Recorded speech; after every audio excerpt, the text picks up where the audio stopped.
Hello dear students, NEET Bharat में होने वाली एक बहुत ही प्रतिष्ठित परीक्षा जिसमें भाग लेते हैं करीब 18 से 20 लाख बच्चे और इतने सारे बच्चों के भविष्य को तय करने वाली ये परीक्षा देते समय स्टूडेंट्स का गवर्नमेंट से और एनटीए से केवल एक ही डिमांड होता है कि इस परीक्षा को दिए गए समय पर सीमलेसली कंडक्ट करवा दिया जाए, इसमें कुछ गड़बड़ ना हो, पेपर सही आ जाए, उसमें कोई कंट्रोवर्सी ना हो। लेकिन देखा ये गया है कि जितनी ये परीक्षा प्रतिष्ठित है उतना ही ये कंट्रोवर्सी से भरी हुई है।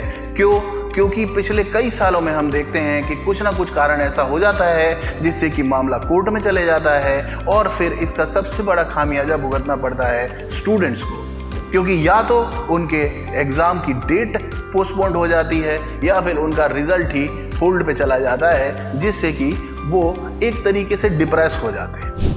अभी तो 2023 में डेट प्रपोज की गई है 7 मई। अभी एग्ज़ाम के फॉर्म भी रिलीज नहीं हुए हैं, लेकिन मामला अभी से कोर्ट में चला गया है। हम जानने का प्रयास करेंगे इस वीडियो में कि मामला क्या है और क्या इसके चलते ऐसा संभव है कि ये एग्ज़ाम की जो डेट है वो पोस्टपोन्ड हो जाए। तो चलिए शुरू करते हैं। पहले देखते हैं कि मामला क्या है। मामला ये है कि तमिलनाडु जो स्टेट गवर्नमेंट है उसने इंडियन गवर्नमेंट पर सेक्शन जो आर्टिकल है 131 कॉन्स्टिट्यूशन का, उसके तहत सुप्रीम कोर्ट में एक सूट फाइल कर दिया है, यानी कि एक केस कर दिया है। और वो ये बोल रहे हैं कि ये जो नीट का एग्ज़ाम है इसको बैन कर देना चाहिए, क्योंकि ये आर्बिटरी है, यानी कि ये फेडरलिज्म का वॉयलेशन है। फेडरलिज्म का वॉयलेशन कैसे है, तो इसके पहले हम ये भी समझ लें कि 2020 में भी ये मामला कोर्ट में गया था और सुप्रीम कोर्ट में ही गया था ये मामला। और सुप्रीम कोर्ट में क्रिश्चियन मेडिकल कॉलेज वेल्लोर जो है उसने यूनियन ऑफ इंडिया पर ये केस किया था। और तब सुप्रीम कोर्ट ने बोला था कि नीट ही सही तरीका है, क्योंकि अगर नीट नहीं होगा तो इसमें कई तरीके की मैल प्रैक्टिस आ जाएंगी, कई तरीके की ऐसी चीज़ें आ जाएंगी जिसमें कि प्राइवेट मेडिकल कॉलेज हो सकता है कि ज़्यादा फीस लेकर किसी बच्चे को एडमिशन दे दे, जिससे कि जो सही कैंडिडेट है, जो ट्रू एस्पिरेंट है, उसको नुकसान होगा। इसलिए हम इस ही जो क्राइटेरिया है इसको पूरे इंडिया के लिए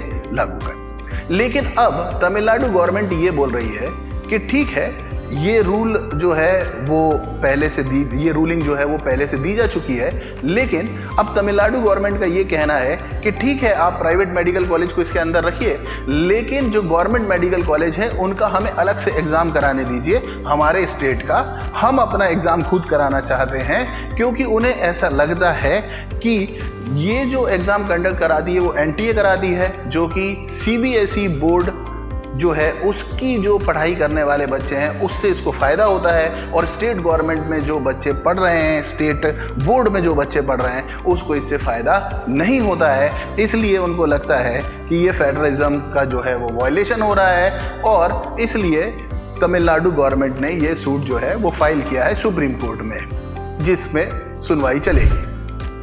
अब हमें ये समझना होगा कि इसके चलते क्या हमारी जो डेट है नीट की वो पोस्टपोन्ड हो सकती है। तो पहले तो ये देखेंगे कि थोड़ा सा 2020 में हमारे पास जो एप्लीकेशन फॉर्म रिलीज हुआ था वो 2 दिसंबर 19 को जो है वो फॉर्म रिलीज हुआ, ठीक है, जबकि एग्ज़ाम हमारा हो पाया 12 सितंबर 2020 में। इस समय कोविड का दौर भी चल रहा था, तो गैप जो था वो 285 डेज था। इसके अतिरिक्त 2021 में 13 जुलाई जो है 13 जुलाई 2021 को फॉर्म जो है रिलीज हुआ, और जो हमारा एग्ज़ाम हुआ वो हुआ 12 सितंबर को, और इन दोनों के बीच में जो गैप था वो 61 डेज का गैप था। 2022 में 6 अप्रैल 2022 को फॉर्म रिलीज हुआ, और जो एग्ज़ाम हुआ वो 17 जुलाई को हुआ, यानी 102 डेज के बाद ये एग्ज़ाम हुआ फॉर्म रिलीज होने से। अब जो 2023 है उसमें प्रपोज डेट क्या है, वो तो है 7 मई, पर अभी फॉर्म तो रिलीज हुआ नहीं। अगर हम इन सब में सबसे छोटा टाइम देखें तो वो लास्ट 3 इयर्स में सबसे छोटा गैप देखें तो वो 60 डेज का है। अब अभी तो ये फॉर्म रिलीज हो जाना चाहिए कुछ ही दिनों में, तब आपका 7 मई को एग्जाम जो है वो कंडक्ट हो सकता है। हालांकि इसमें बहुत अधिक संभावना ये है कि जो एग्जाम है वो अपने नियत समय पर ही हो, लेकिन फिर भी आखिरी जो फैसला है वो तो कोर्ट का होगा और उसके अनुसार ही आपकी जो डेट है वो तय होगी और उसी के हिसाब से सब कुछ तय होगा।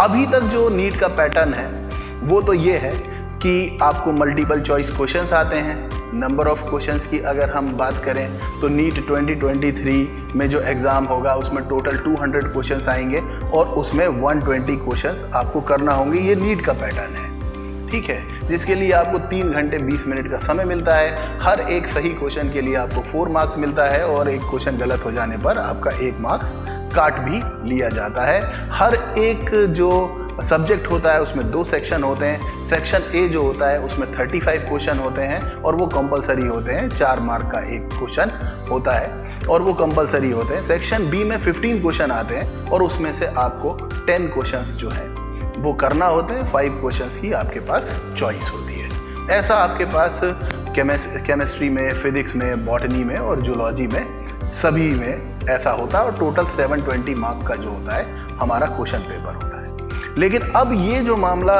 कोर्ट में गया है, इसके बाद जो भी इस पर कोर्ट का रूलिंग आता है उसके हिसाब से तय होगा कि क्या नीट पूरे इंडिया में होती रहेगी जिस तरह पहले से हो रही है, या फिर अलाउ करेगा सुप्रीम कोर्ट जो तमिलनाडु गवर्नमेंट है कि वो अपने स्टेट में एक अलग से कोई एग्ज़ाम करवा पाए।